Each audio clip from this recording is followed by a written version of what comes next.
So the Pixel 11 Pro launch is just days away, and almost everything has leaked. Some upgrades are bigger than they look, some barely changed, and a few are real downgrades. So if you're considering the switch, here is everything changing from the Pixel 10 Pro. Let's get into it. Google has already shown the Pixel 11 Pro's final design, and it keeps the same flat frame, rounded corners, 6.3-inch display, and large camera bar. But the bar now uses one continuous glass surface. Instead of separating the camera's flash and temperature sensor, it looks cleaner and more premium. CAD data also suggests it's 0.2 millimeters thinner and barely smaller. You won't notice the difference. But inside that redesigned bar is something you definitely will notice. A new RGB light, reportedly called Pixel Glow. It's a small circular light, built directly into the camera flash. And Google's teaser shows it lighting up in multiple colors. Google hasn't explained its purpose yet, but leaks suggest notifications, charging, Gemini activity, and custom colors for contacts or apps. Personally, I like it. Notification LEDs were genuinely useful, and this feels like their modern replacement. It also appears to replace the temperature sensor, and honestly, I'm fine with that. Google never made the sensor essential. The next FCC-backed change is much more important. Google is finally replacing Samsung's Exynos modem, likely with MediaTek's M90. The modem affects reception, 5G heat, and battery drain, especially when you're outside using navigation, video calls, or uploading files. We still need real testing, but this could be one of the Pixel 11 Pro's biggest real-world upgrades. But the modem isn't the only major internal change. Tensor G6 could make the Pixel 11 series the first major phone lineup to use TSMC's 2nm process, ahead of Apple and Qualcomm. A smaller process doesn't guarantee a great chip, but for Tensor, better efficiency and lower heat matter far more than winning a quick benchmark.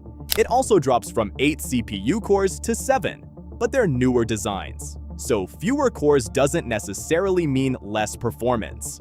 Google is also reportedly adding a new TPU for AI, a new GXP image processor, and the Titan M3 security chip.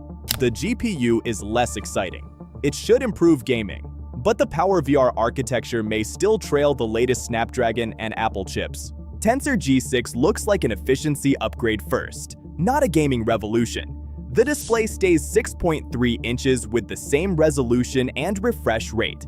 A Korean supply chain report says Google is using Samsung's newer M16 OLED material, designed to improve brightness, lifespan, and efficiency. The disappointing part is that the leak still lists 240Hz PWM, so flicker-sensitive users may see no real improvement. So this looks like a better panel underneath, but nearly the same experience overall. Now the cameras. The Pixel 11 Pro keeps the same triple camera layout, but Google is reportedly replacing the main and 5x telephoto sensors. We don't know their exact models or sizes yet, but paired with Tensor G6's new image processor, they could improve low-light and zoom quality. So the camera sheet may look unchanged, but the hardware isn't. The front camera goes in the opposite direction. According to early listings, the Pixel 11 Pro drops to just 13 megapixels. That's roughly a 69% reduction in resolution. A lower megapixel count doesn't always mean worse quality. A larger sensor could compensate, but right now, there's no evidence of one. So on paper, this is a real downgrade. Face Unlock is also rumored to become faster and better in low light, but without dedicated infrared hardware. So this sounds more like a software improvement than a major security upgrade. Next, RAM and storage. One gets better, the other gets worse. Pixel 11 Pro finally starts at 256 gigabytes, but the base version may drop from 16 to 12 gigabytes of RAM, with 16 gigabytes reserved for higher storage tiers.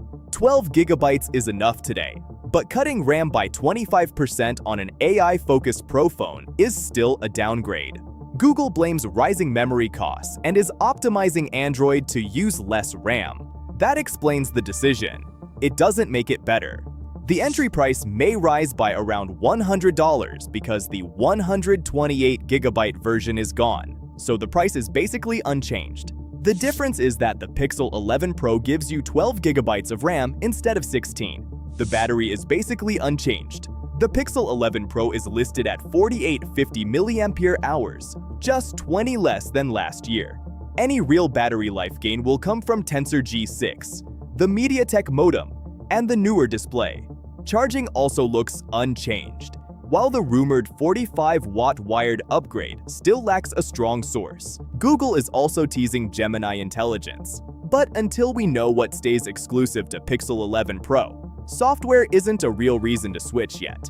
So the biggest upgrades are Tensor G6, the MediaTek modem, newer rear cameras, Pixel Glow, and doubled the base storage. The trade-offs are less RAM, a 13-megapixel selfie camera, and a higher entry price. So for Pixel 10 Pro owners, wait for the real tests. Heat, battery life, and camera quality will decide whether this upgrade is actually worth it. And while we're talking about major upgrades, Samsung just fixed a 7-year problem with the Galaxy S27 Ultra. Click here for the full story. This is Techtics, and I'll see you there.